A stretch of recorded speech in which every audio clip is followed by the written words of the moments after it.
Good morning, Drew. I'm wondering how we could make the iPad better. Well, could we offer a physical keyboard for this thing? Sure, why not? Great, and could we also get cursor support so I can use it with a mouse and keyboard? Sure, why not? Ooh, and if you guys could sell a dedicated accessory that makes it feel kind of like a MacBook, where I just open it up and then I have the keyboard and trackpad connected already? Sure. Oh, could that keyboard accessory also have a Type-C port on the other side so I can charge it from the right or the left? Why not? Ooh, could it also have the same silicon that you're shipping in the Mac? Sure, why not? Ooh, you know what else would be nice? If we relocated the camera so that it was in the same place as the camera on my Mac? Sure. Oh, and can we also make sure that the keyboard case has function keys like a Mac? Sure. Oh, could we also have Final Cut apps and Logic apps? I prefer kind of the haptic feedback on the glass trackpad on my MacBook. Sure. Why not? This might sound a little crazy, but you've just been saying yes this whole time, so maybe we could get an option to dual boot macOS? No, of course not. Are you insane? That's ridiculous. If you want macOS, simply buy a Mac. Okay, I'm sorry. It's just, you know how the Macs can run iPad and iPhone apps if you want to? Well, I just thought, why not let the iPad, which is sometimes more expensive than a Mac, also run Mac applications? That's ridiculous. So that you're completely missing the point of an iPad. It's just an iPad. It's a tablet. That's what it's meant to be. I'm sorry. My bad.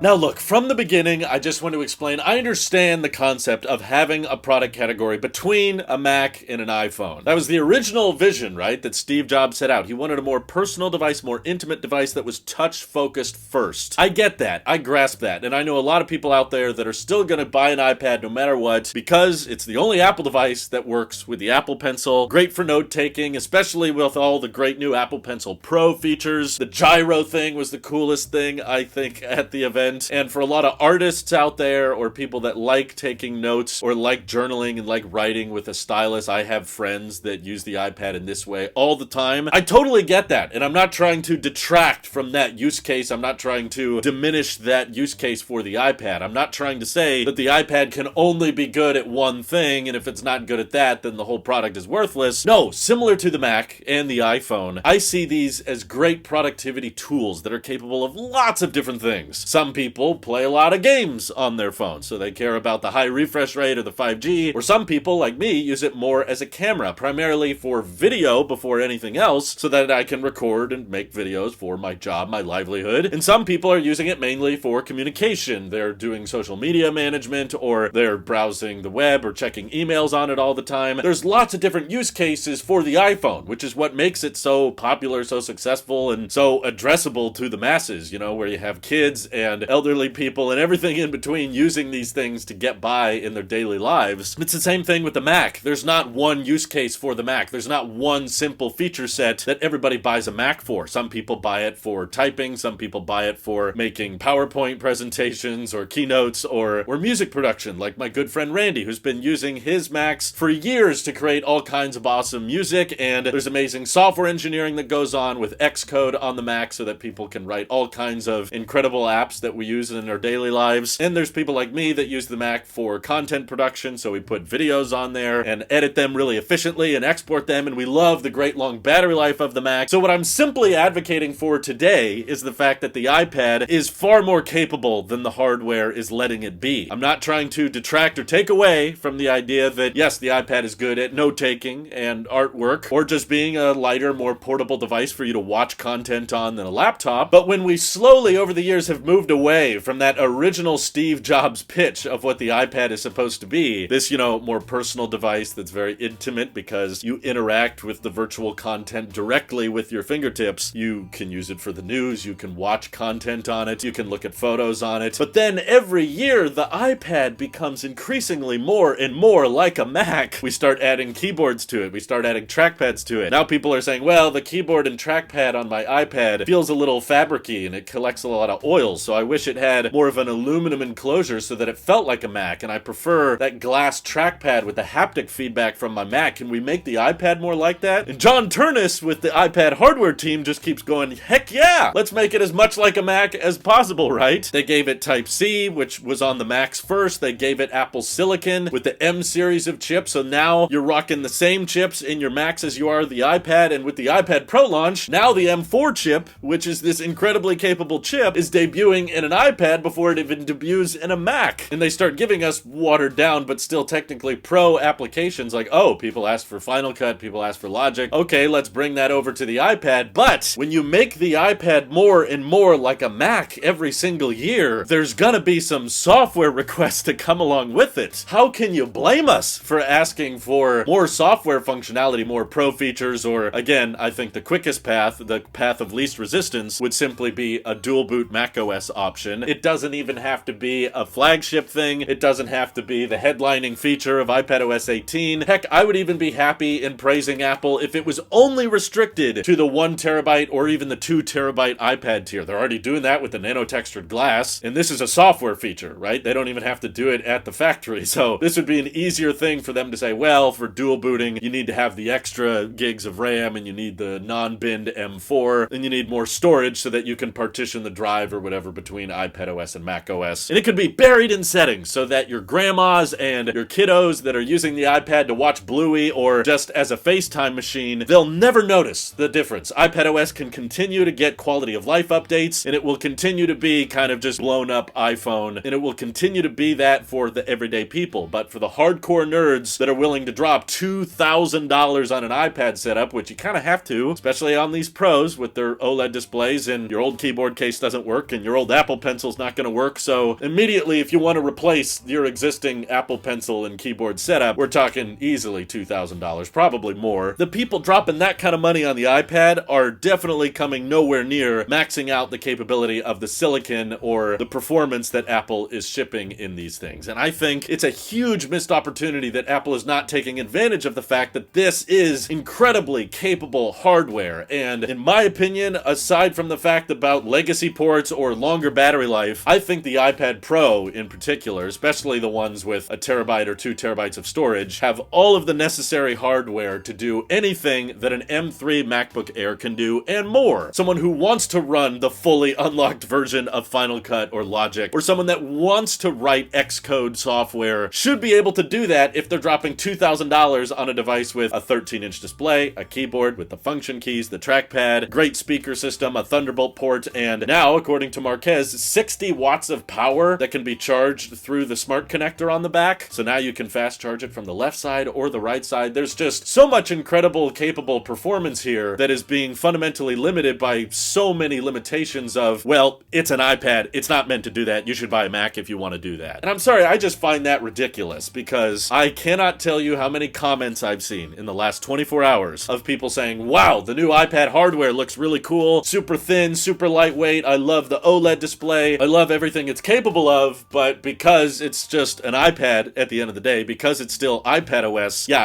I can't justify it. I would rather just keep using my Mac. Apple, you're leaving free money on the table here, and I do not believe that it would cannibalize sales. An iPad that's capable of running macOS as an option for those who want to unlock it, it would not take away sales from the Mac, because there's still people out there that would want to have more ports than what the iPad offers, that would want the larger display that we now have on both the 15-inch MacBook Air and 16-inch MacBook Pro. Also, the Pros and Airs have MagSafe, as well as the Pros rocking the legacy ports like HDMI and the SD card slot. Also, all the MacBooks still have headphone jacks, if you really care about that. The iPad doesn't. It would mainly be an option for people who want a device that's really great with Apple Pencil features and drawing and writing, that also want some Mac-like functionality, whether that be Xcode for software engineering, or they don't want the watered-down membership-only Final Cut or Logic. They want the same Logic in Final Cut that they have on their Mac. How come an M1 MacBook Air, which you can buy for like, what, $700 at Walmart, is capable of accessing all of these features, and yet a $3,000 iPad is not, even though it has a far more capable chip? Well, it all comes down to, but it's an iPad. It's not meant to do those kinds of things. So the hardcore Apple sheep out there, they're going to continue buying both, okay? They're going to buy the latest M4 Max MacBook Pro 16-inch because it's the coolest, shiniest thing from Apple, and they're also going to buy the new iPad Pro. So you're not going to cannibalize those sales. And if anything, when you spec for spec match an iPad to a Mac, the iPads are more expensive, especially now with the Pros and their $200 price hike. So if you're worried about like product cannibalization, but the cheapest iPad Pro with a keyboard case is now going to cost $1,300, and that's for the 11-inch. Compare that to, you know, an M2 or an M3 MacBook Air starting at around $1,100. It's got the larger display, it's got the headphone jack, it's got MagSafe, it's got more onboard ports which you can use for data and charging. So if someone cares more about the Mac-like features, they're still gonna buy the Mac. But if you lose on a Mac sale because of that iPad, Apple, you just made $1,300 instead of $1,100. For the same reason, Apple was not worried about the iPhone cannibalizing the iPod, because the iPhone cost a lot more and the iPhone could do a lot more. For the same reason, I feel like they shouldn't be worried about iPad sales stealing away Mac sales. The hardware performance of iPad is just like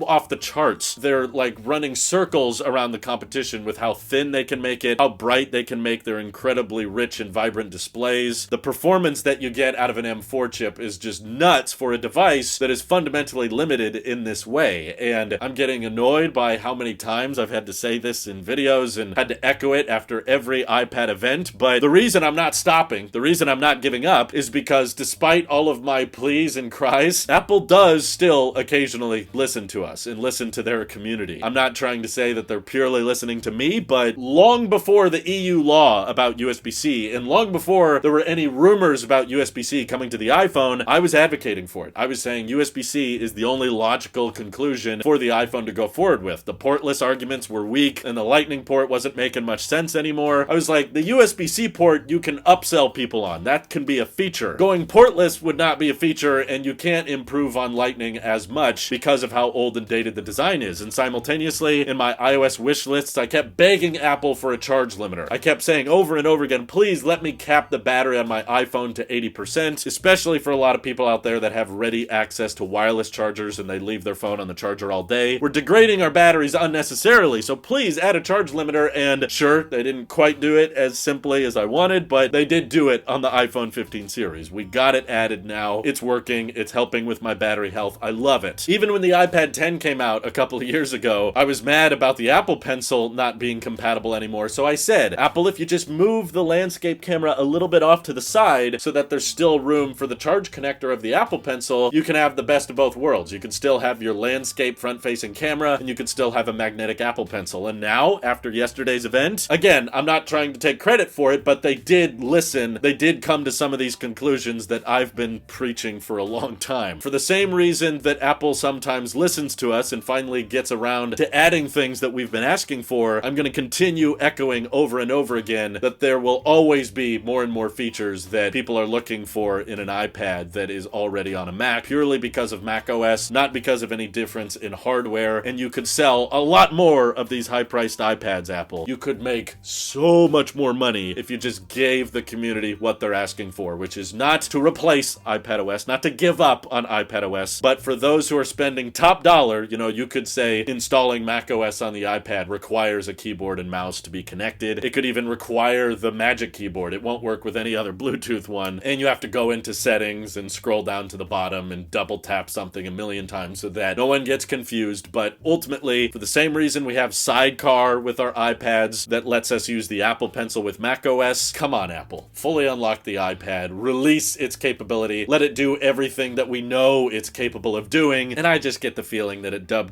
next month, we're gonna be grossly disappointed because the iPad is probably just going to be getting more iPhone hand-me-down features, and that is a huge waste of potential when the iPad hardware is now better than it's ever been, mainly because it's more Mac-like than it's ever been. Do you disagree? Because you're wrong, feel free to comment down in the comments below, and thank you to everybody supporting this channel directly. Seriously, helps us out a ton, as does just watching these videos, so thanks again. This is your Apple Sheep here, and I will see you all in the next one.